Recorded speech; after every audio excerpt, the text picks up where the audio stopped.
Welcome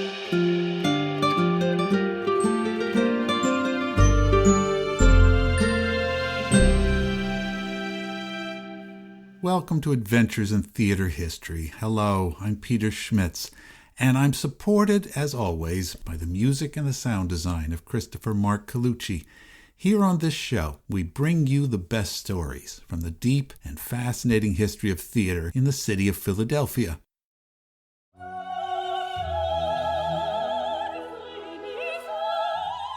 Today, we complete our trilogy of episodes about Oscar Hammerstein and his opera house on North Broad Street. When we left him last, he had just completed his first full season of presenting opera in Philadelphia in the 4,000-seat Palace of Art that he, with the help of his son Arthur Hammerstein, had managed to construct in just 7 months. That first season, as Hammerstein brought great artists and beautifully produced grand operas to Philadelphia, in conjunction with his other main endeavor, the Manhattan Opera in New York, the city was filled with controversy, struggle, and triumph. In fact, I think we can say it was largely due to Oscar Hammerstein that grand opera really transfixed a good portion of the American cultural scene back in those days.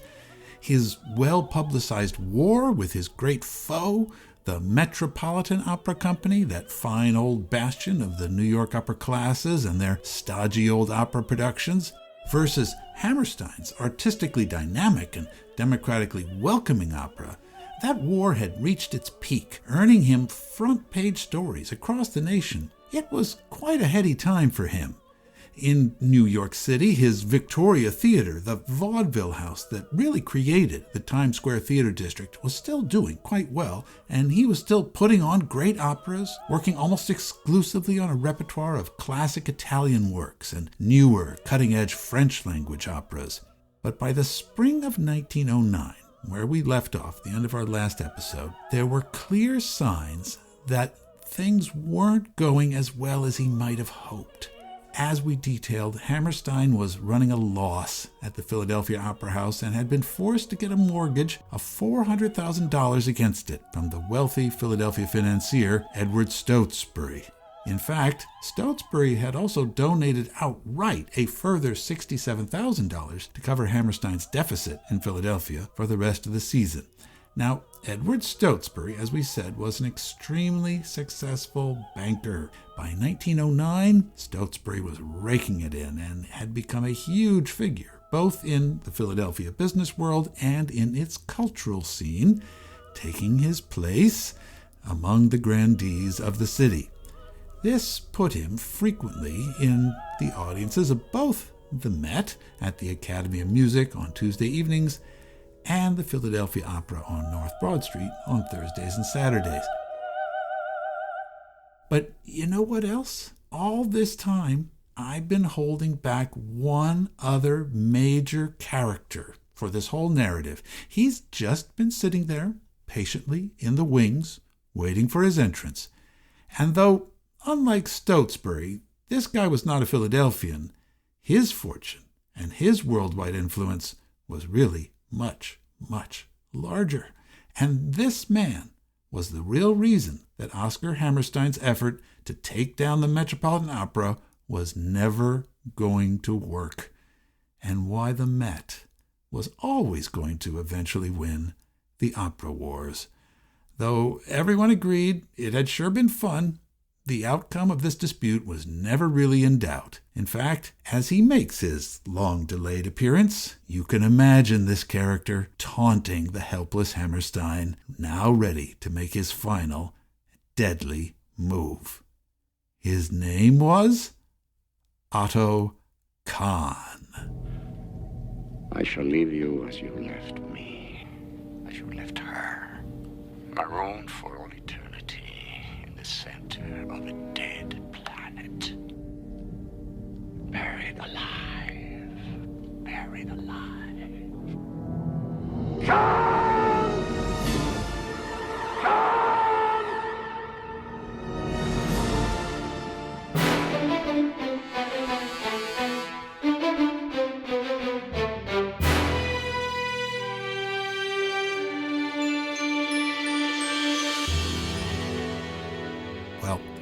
Forgive me for that, but I couldn't resist that joke. In fact, at first I was very tempted to call this whole episode The Wrath of Kahn, K-A-H-N, not K-H-A-N, but then I decided that it just didn't fit the historical facts. Darn it.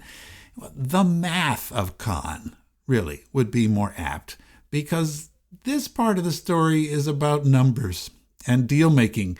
So please just get rid of that image I just placed in your mind of a vengeful Ricardo Montalban from the movie Star Trek II, rocking his white 1980s wig, and also the image of an anguished William Shatner as Captain Kirk bellowing in protest. Just let it go. Because the real guy, the financier Otto Kahn, a leading partner in the New York banking house of Kuhn, Loeb and Company, the canny reorganizer of American railroads, the brains behind some of the biggest investment deals of his era all over the world, he was, in fact, a very nice man, mild-mannered and affable and kind and generous and cultured.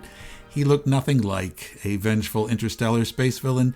If anything, Otto Kahn looked like the classic little millionaire guy from the Monopoly game. He typically wore a morning coat and striped pants and sported a pointy mustache on his upper lip, sometimes a tall top hat on his head.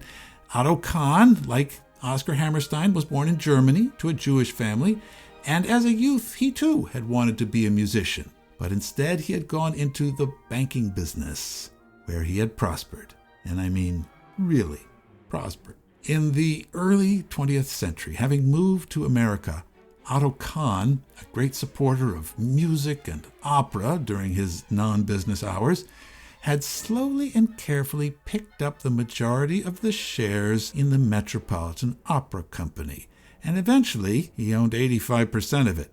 Now, just so you know, the guy who owned the other 15% was William K. Vanderbilt, so that's the kind of company Kahn was keeping, at least downtown in the financial district.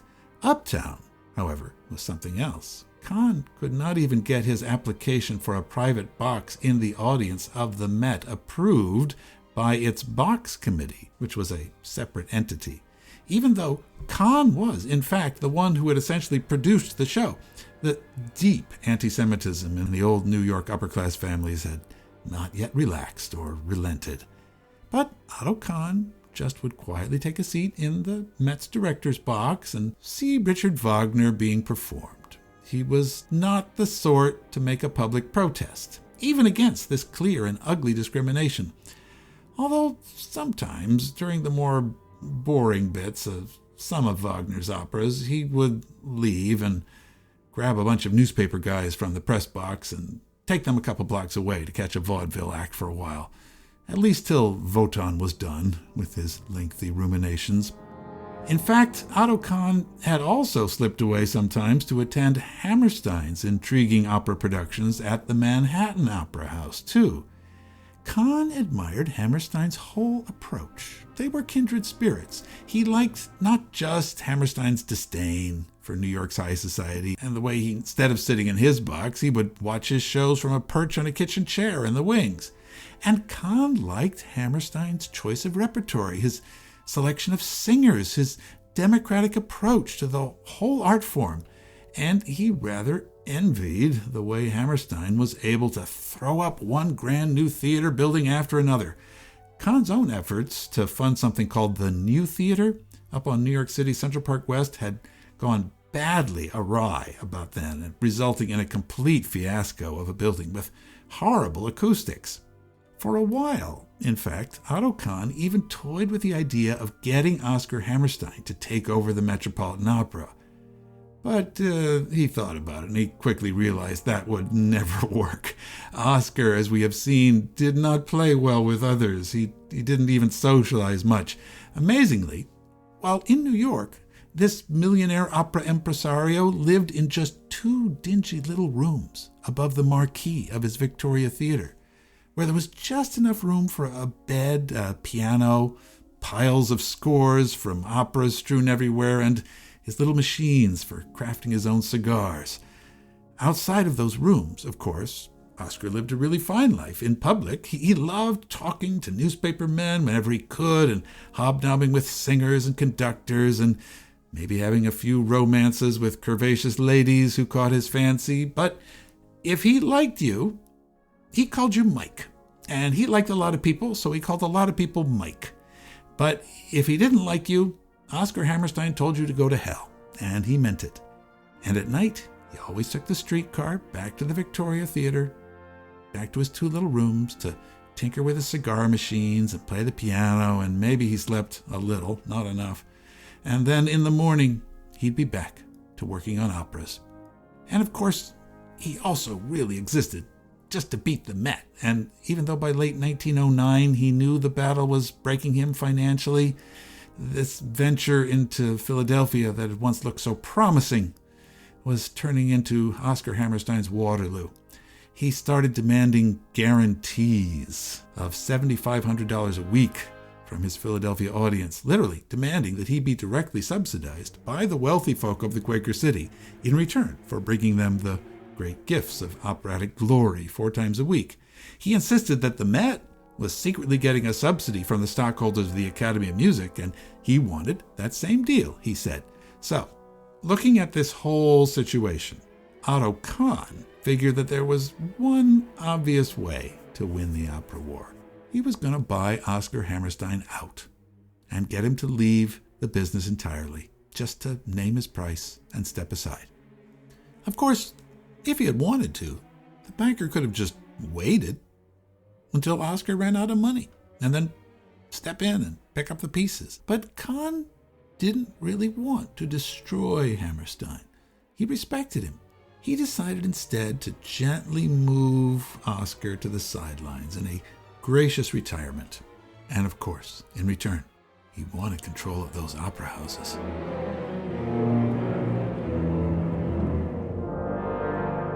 Coincidentally, that whole scenario is exactly what Oscar Hammerstein's son, Arthur, wanted too. For the past 5 years, Arthur Hammerstein had been a loyal right-hand man, putting up with his dad's obsessive mania for staging operas and building all those new opera houses. Arthur, as I said, had supervised their construction. He had fought with the building trade unions. He had staved off creditors, and he had made nice with all the wealthy box holders that his father pushed away. Arthur had sat and listened to more operas than he ever really had cared to in his life. And he watched in frustration as all the profits that the family was making in their other businesses went inexorably down the opera money pit. But now Arthur saw his chance to extricate himself and his whole family from the certain doom that was looming on the horizon, now that it was clear that the Philadelphia Opera House was not, in fact, going to be the first of a string of opera houses stretching across the nation. Quietly, Arthur Hammerstein opened up a back channel of communication with Otto Kahn. Meanwhile, let's get this story out of New York and back down to Philadelphia again, because even while all these backstage maneuverings were taking place, the 2 great opera companies were still doing all they could to defeat each other from their positions on the opposite ends of Broad Street. On Tuesday, November 9th, 1909, the next long-awaited Philadelphia opera season began. Both the Metropolitan Opera at the Academy and Hammerstein at the Philadelphia Opera House were staging the same opera, Verdi's Egyptian extravaganza Aida. I'm telling you, in Philly that night, there must have been some demand for elephants. And of course, everyone was agog to know which house all the great opera-going families would choose to attend, especially those who held private boxes, as some did, in both theaters. The Met had thrown an incredible amount of talent into the Academy of Music for the occasion. Not only was Arturo Toscanini himself leading the orchestra that night, but on stage was Enrico Caruso again as Radames, and the great German dramatic soprano Johanna Godsky was Amneris. It was perhaps the finest performance of Aida ever given in that historic house, gushed a Philadelphia critic, and that is saying a good deal. Meanwhile, the Philly newspapers all vied to describe all the ropes of diamonds and the pearls and the tiaras and the gowns that were all on view in the boxes, and all the names of the grand families that were wearing them. Up at Hammerstein's Aida, for its part, there was not quite as much star power on the stage, as 3 of the principal singers were making their debuts in the roles, and in fact, one of them, Henry Scott, as Ramfis, was a relatively unknown Philadelphian.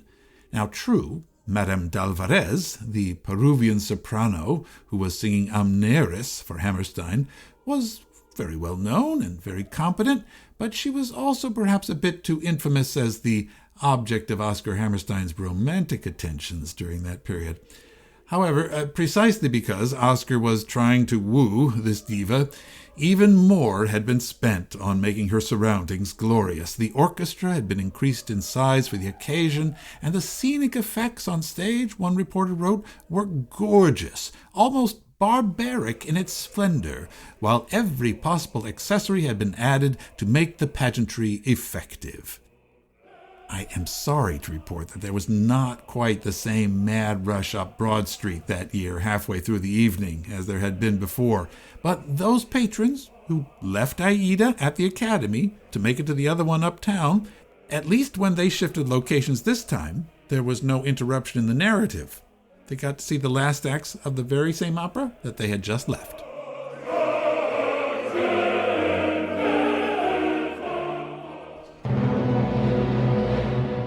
Over the next few months, the entire 1909-1910 Philadelphia Opera season went on in much the same way, just a glorious succession of one masterpiece after another. The Met was really throwing heavy artillery into the fray. Leo Slezak as Otello, Mary Farrar as Cho-Cho-San, and they covered the field with huge barrages of Richard Wagner, Tristan and Isolde, Parsifal, and by this time the Met had also upped its number of weekly performances to 2, giving shows on Tuesday and Thursday nights as well. Meanwhile, Hammerstein countered with modern works like Strauss's Electra, and also with his local favorites like Luisa Tetrazzini in La Traviata, and she was usually partnered by the new Irish tenor John McCormack. Oh, there were also lots of French operas like Massenet's Hérodiade and Lakmé by Delibes. Mary Garden was back, and she made frequent appearances in the shows from her repertoire, though not as Salome, not this time. And remember that Hammerstein was presenting twice as many productions up at his opera house. And if the Met would stage Tosca on Tuesday, well then he would too on Thursday, and he would throw in Carmen as well on Saturday. And if the Met was giving lengthy productions of heavy Wagnerian music, he would counter, trying to attract Philadelphia audiences with delightful gems like The Tales of Hoffmann by Offenbach or The Daughter of the Regiment. Of course, all this time there was the secret war between him and Otto Kahn going on too. Well, it was pretty secret. All throughout the season, you could read in the newspapers the rumbling of the behind-the-scenes negotiations, and sometimes Hammerstein would hold a press conference and proclaim that he could outlast anyone and he would take over the Mets nights at the Academy too. And then at other times he demanded even greater guarantees and bigger subsidies for the shows he was already doing, and then he would threaten to stop doing opera completely and bring in the vaudeville acts. But it was mostly just a lot of bluster, and he knew it, and so did Otto Kahn, who had excellent financial information on just about everything that was going on back then. Kahn was completely aware that Hammerstein was losing tens of thousands of dollars every week, and that he could not keep this war up. Edward Stotesbury, who was on very good terms with Otto Kahn by now, it turned out, was increasingly clearing his throat in a significant manner in Hammerstein's direction. The end was near by that point.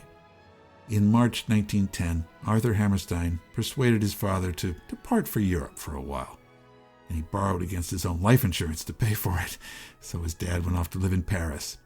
And as Oscar left, he grudgingly gave Arthur free rein to make whatever deal he could get, and then wire him the money.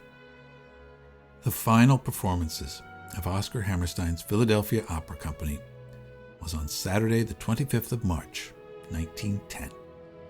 In the afternoon, there was a matinee of Verdi's Rigoletto, and then in the evening, there was a grand gala concert of selections from the entire season with special solos and duets and ensembles by his cavalcade of star performers.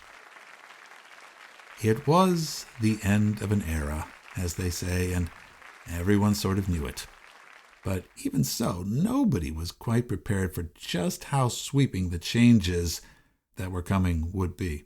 In April 1910, it was announced that the Metropolitan Opera Company was paying Oscar Hammerstein $1.25 million. In return, Oscar agreed to stop producing grand opera entirely in the cities of New York, Boston, Chicago, and Philadelphia for the next 10 years. Oh, he could keep his Broadway houses, and he could maintain control of the Manhattan Opera Theater, but it could only host light operas and operettas, so as not to compete anymore with the Met. The war was over, and he had lost. The transaction included $400,000 that was to go to Edward Stotesbury to pay off the mortgage, and he now gained title to the Philadelphia Opera House.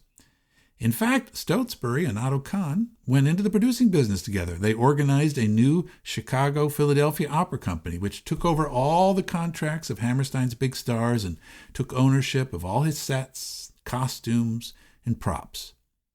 And it turned out also that the Metropolitan Opera Company would no longer present its Philadelphia shows, as it had done for 25 years, at the Academy of Music, but instead it would now move into the larger and more acoustically welcoming theater that Hammerstein had built on North Broad Street. And that, ladies and gentlemen, is how the building got forever saddled with the oddly New York-sounding name, the Met, which is what everyone calls it to this day.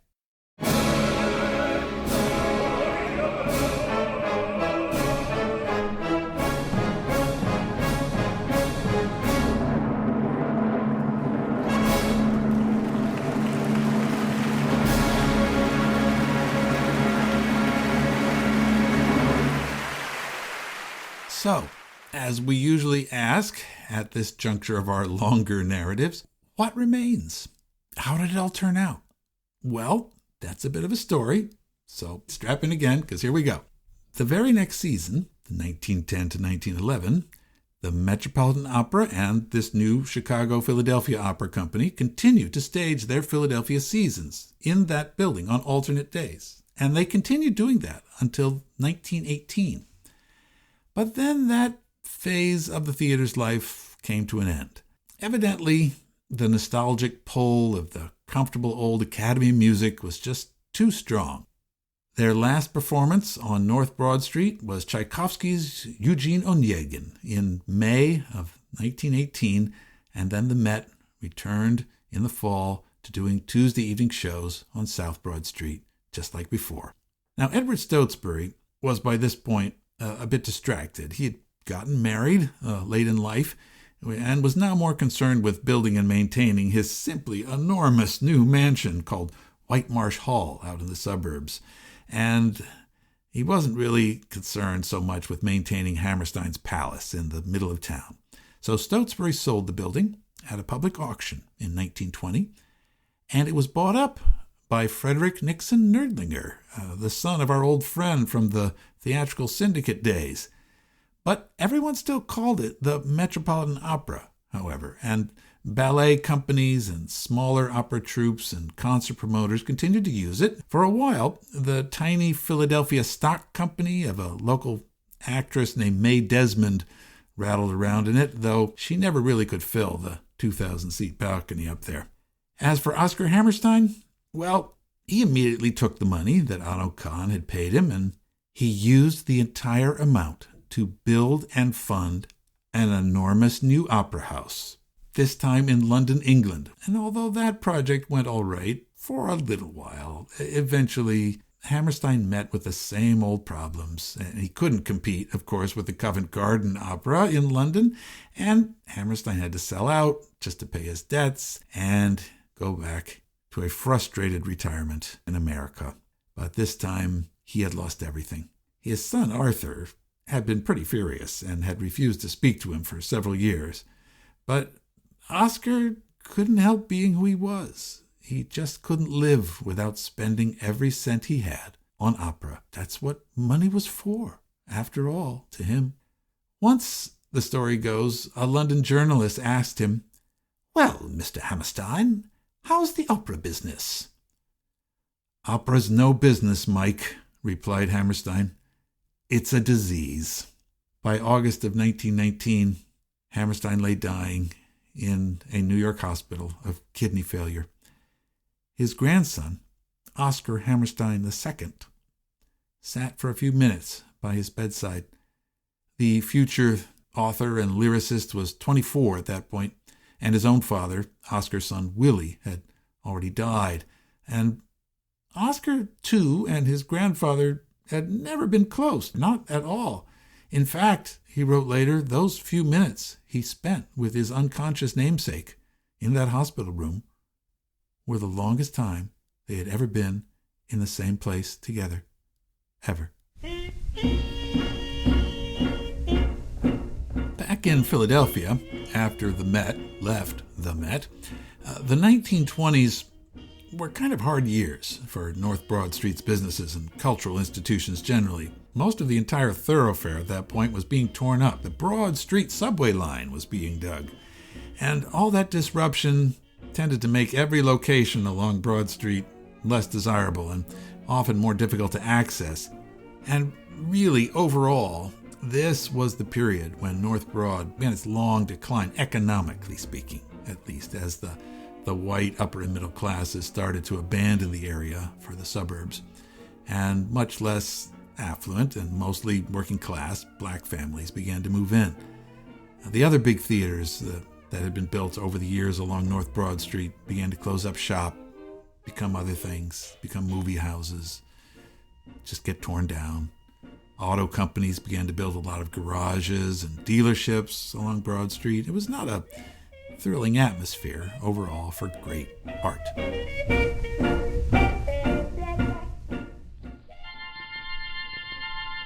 Nevertheless, this glorious opera house at the corner of Poplar Street still stood, and it continued to attract attention and to spark wild dreams in many people of the world of American entertainment.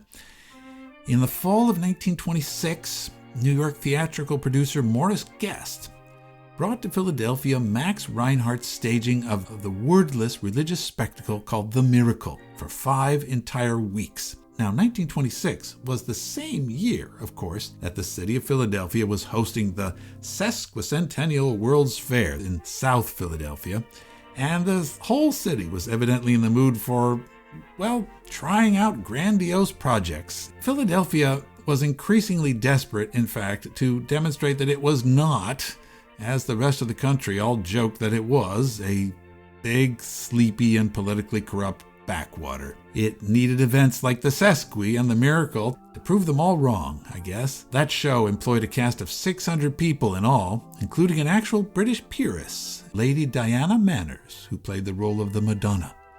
Unlike the rest of the huge debacle that was the Sesqui, by some miracle, The Miracle was an enormous hit, and for the first time in years, people packed the former opera house to the rafters. Philadelphia movie theater owner Jules Mastbaum, who ran the Stanley Theater down on East Market Street, was so enthused by this commercial success of The Miracle at this former opera house that he bought the entire place in 1928. Mastbaum was the one who formally renamed it the Met, and he installed a movie projection booth in the middle of the grand tier of its boxes. He also tore out a lot of the other boxes to install 39 ranks of pipes for an enormous 4-rank Muller theater organ with a keyboard console that was placed in the center of the orchestra pit. Mastbaum's idea was that the theater could now be the biggest and most spectacular movie house in the city. But the audiences never showed up, and this idea also crashed, even more quickly than Hammerstein's had, and within 5 months, Mastbaum had lost $170,000, and he too admitted defeat and left.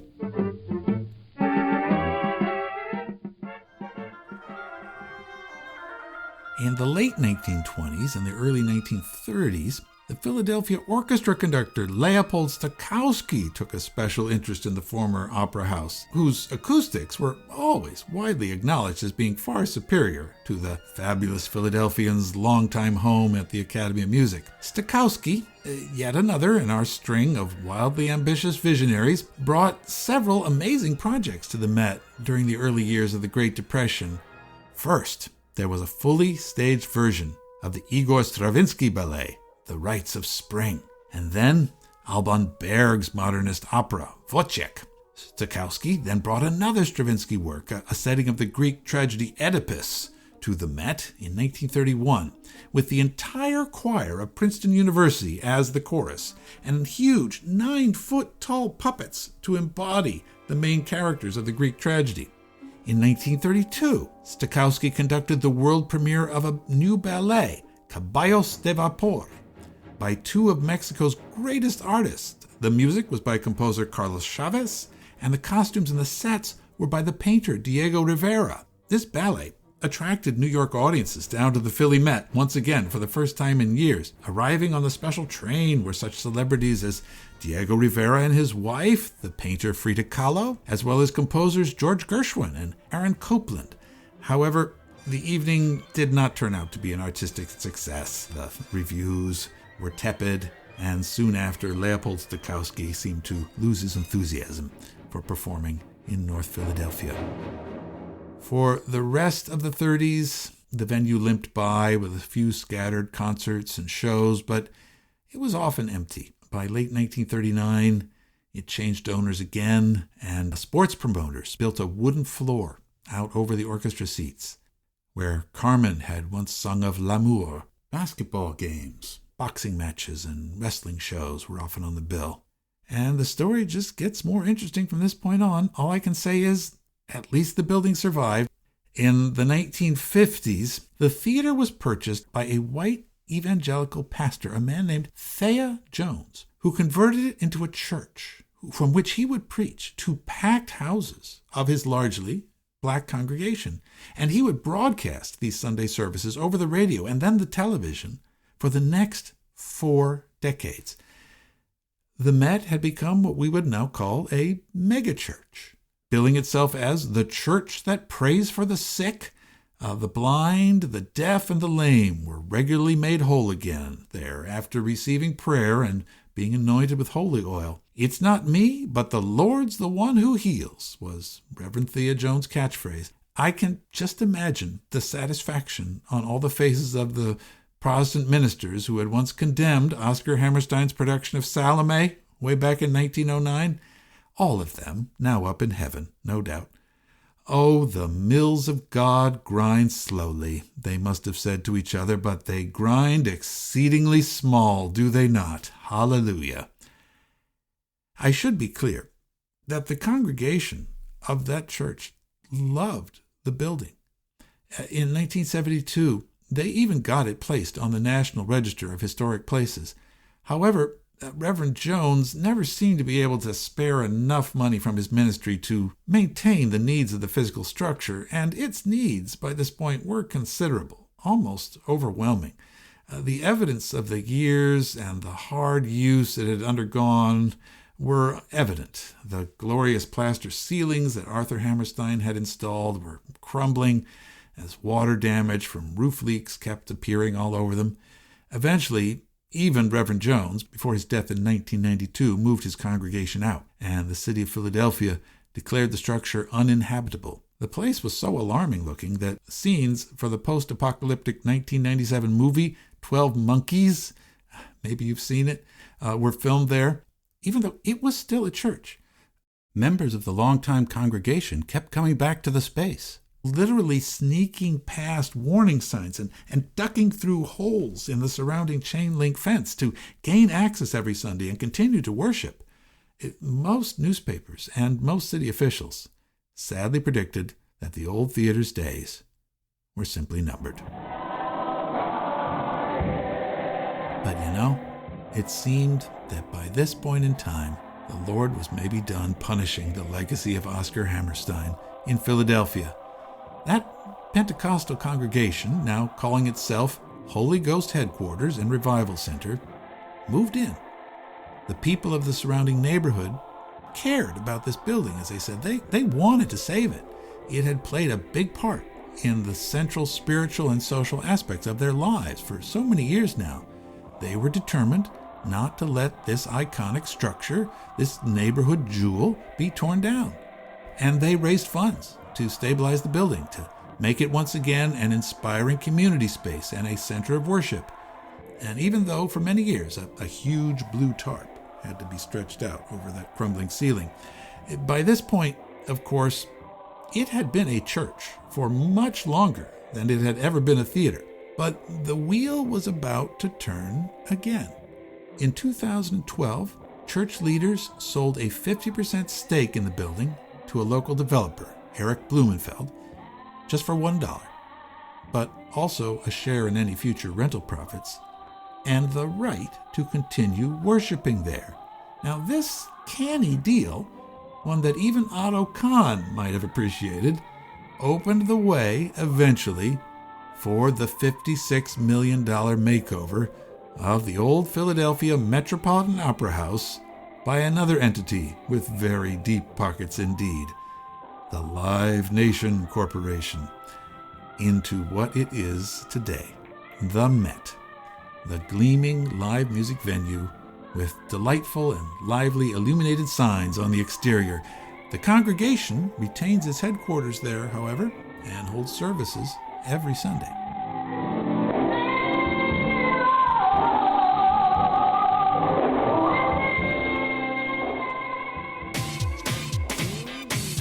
Since I'm often in that neighborhood, I stopped by to take a look at it the other day and to snap some photos for the website.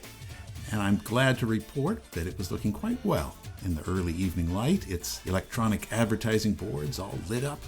The signs were touting a lot of upcoming acts that were coming to the Met, including some comedians, some bands, including, by the way, Boys II Men, who were coming there in just a few days. Boys II Men, of course, are a Philly band. They got their start when they met at the Philadelphia High School for Creative and Performing Arts on South Broad. And now the Motown Philly sound, just like the Met, was back on Broad Street. The photos I took that day are in the blog post for this episode on our website, www.aithpodcast.com. Go there if you want to check out all the images I posted about a lot of the figures I've talked about in this episode and how they document the long-term evolution of the building, this passion project that Oscar Hammerstein wanted to bring to Philadelphia many years ago. It didn't end when he left. Over 100 years later, other people have picked up the ball. The amazing theater/concert hall/church is still there. And the music. Music like Oscar Hammerstein never imagined still goes on. Live and direct from Philly town. We're rapping, hyping, we can get down. We are ready.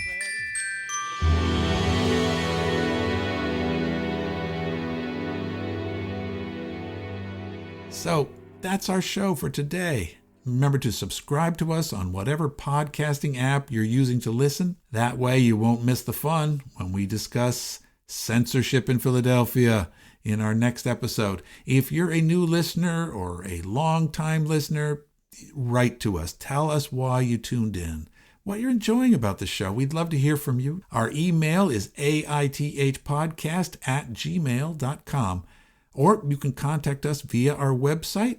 There's also a Patreon account for those of you that want more information and images that are not available on the podcast feed and the website, and those of you that want to support our work. The link is in the show notes, and it'll take you right there. Thank you, all of you, so much for listening and for coming along on another adventure in theater history, Philadelphia.